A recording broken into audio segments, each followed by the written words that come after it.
kun Ardii Miidiyaa Neetwoorkii. Assalaamu alaikum warahmatullaahi wabarakaatu. Nageenyi Rabbii bakka jirtanis haa qaqqabu.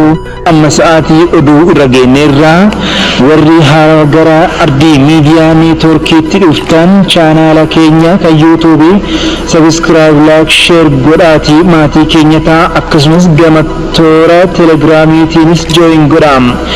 toora feesbuukaatiinis taaktooka dabalatee Ardii Miidiyaa Neetwoorkii ka jedhuun argattanii har'aaf oduu qabannetti ceenaa nu duukaa turan. jalqaba irratti hangafoota oduu guyyaa har'aatiif qabannee dursuudhaan isin biraan geenyaan wajjin turam. Manni murtii waliigalaa federaalaa gaafii mirga wabii obbo Taayyee kuffise.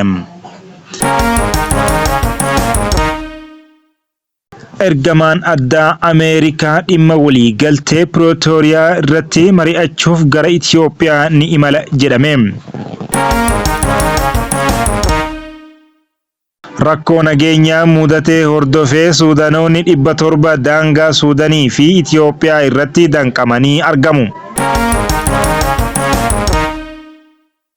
Muummichi ministeeraa Abiyyi Ahmadii marii Chaayinaa Afrikaatti hirmaachuuf Chaayinaa galan.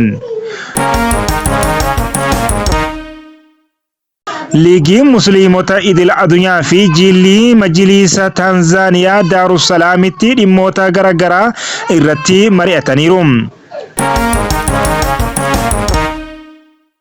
Amma bal'ina oduu guyyaa har'aatiif qabannetti ceenaa nu faana tura.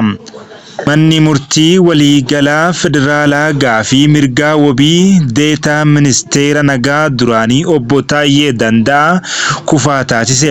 Obbo Taayyeen gaafii mirgaa wabiitiin wal qabatee manni murtii olaanaa federaalaa kanaan dura dabarse mormuun gara mana murtii waliigalaa federaalaatti iyyataniiru.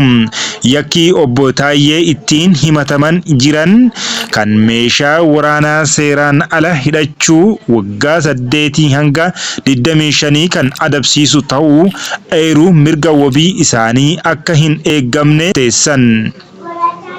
Obbo Taayyee mirga wabiitiin yoo gadhiifame yeroo manni murtii barbaadutti dhiyaachuu dhiisuu mala shakkii jedhuuf yakkichi adabbii gadi aanaa waggaa 8 waan ta'eef mirgi wabii akka hin eeggamne murteesseera. Manni murtii olaanaa federaalaa kanaan dura dabarsee cimsuun iyyannoo mirga wabii isaanii kufaa taasisuun gara mana hidhaa Qaallittiitti deebi'an. Kan gabaase Addis Istaandaard.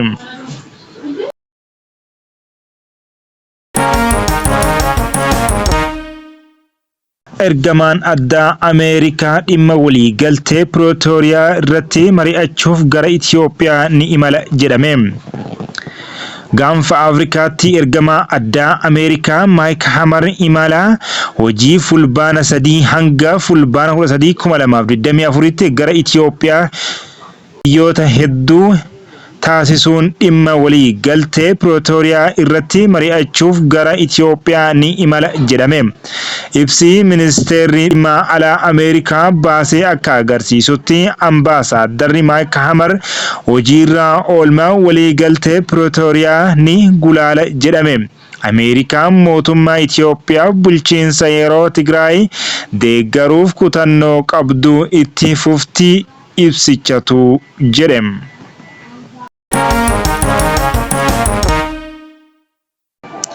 Rakkoo nageenyaa mudatee hordofee Suudaanoonni 700 daangaa Suudanii fi Itiyoophiyaa irratti danqamanii argamu.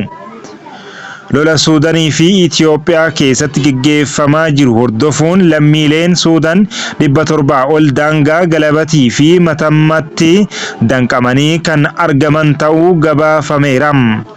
Namoonni 400 ol ta'an gara Itiyoophiyaa iddoo Matammaa Yohaannisitti kan argaman yoo ta'u kan 321 ta'an immoo gara Suudaaniin iddoo Galabat jedhamu keessatti argamu.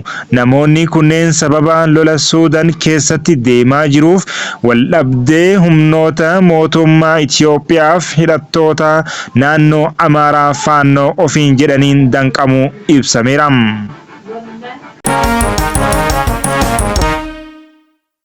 Muummichi ministeera Abiy Ahmed marii Chaayinaa Afrikaatti hirmaachuuf Chaayinaa galan. Muummee ministeera Abiy Ahmed yaa'ii tumsa Chaayinaa fi Afrikaa irratti hirmaachuuf Chaayinaa galuu biiroon muummicha ministeeraa beeksise. Marii Chaayinaa fi Afrikaa kan fulbaana 4 hanga 6tti geggeeffamu kanarratti hirmaachuuf geggeessitoonni fi pirezidaantiiwwan biyyoota hedduu gara Chaayinaa galaniiru. Addis Standaartu gabaase.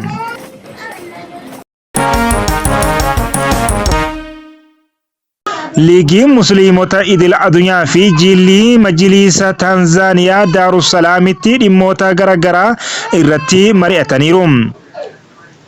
Marii kanaan qabxiileen akka sochii daawaa biyyattii keessatti geggeeffamaa jiru jajjabeessuun danda'amu, haala tokkummaa hawaasa biyyattii, walitti dhufeenya Tanzaaniyaa biyyoota musliimaa biroo waliin qabdu irratti mariin bal'aan geggeeffamu odeeffannoon achi arganne ni mul'isa. Barreessaa olaanaa Liigii Musliimota Addunyaa Dr. Sheikh Mohammed bin Abdul Karim Al-Isaa Muftii Tanzaaniyaa fi pirezidaantii mana marii dhimmoota islaamummaa biyyattii kana ta'an Sheekh Abuu Bakr bin Zubairii dabalatee ulamaa'onni fi du'aatonni biyyattii hedduun maricha irratti argamaniiru. Tanzaaniyaa istaadiyeemii guddicha magaalaa Daarussalaamitti bakka namoonni 60,000 argamanitti dorgommiin Qur'aanaa sadarkaa Afrikaatti qophaa'ee geggeeffamu dursinee gabaasuun keenya ni yaadatama. Kan gabaase Spider Miidiyaadha.